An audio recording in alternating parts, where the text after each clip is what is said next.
which are all good questions I think you should ask yourself, but I think I was too serious about it, and a mentor could have been just anyone that you could remotely talk to Yep. and repeatedly check, recheck, optimize, revise something, whether it's yourself, a project, a Yeah. career goal, how to reach some goal in your life. And I think what you're pointing out is that we need to demystify or I guess inform make less formal. Like, how do we make this all feel more casual? And like, if you're in a really formal mentoring relationship, great, but that doesn't mean it can't be Andy or it can't be Grant or it can't be Brandy or Jake or Brett Right, yeah. or like, I think if this conversation series did any one thing for any one person, my hope would be that it demystifies the concept of the fact that whoever you're willing to ask for advice is a mentor to you, and that's okay. There doesn't have to be a formal application.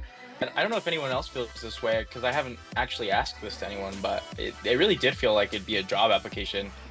Like, not in the literal sense, but I feel like I wouldn't walk up to Grant and walk around introducing him as like, oh, this is my mentor.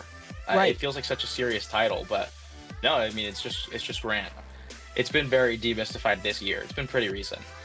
But this conversation's demystifying a lot of what grad life is in your life and what that transitions into post grad.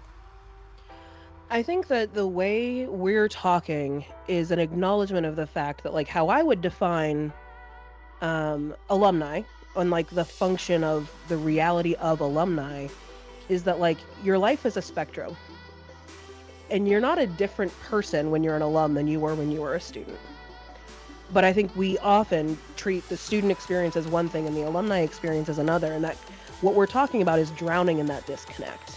And I hadn't watched it before, so this is my first time through. And there's a scene in some season where, like, they're climbing up out of something, and there's someone reaching down into this, like, hole to pull you out. And like, what would it look like for our campuses, our universities, our alumni offices to be like, hey, you're coming to that finish line? Like, how do we pull you into the next thing?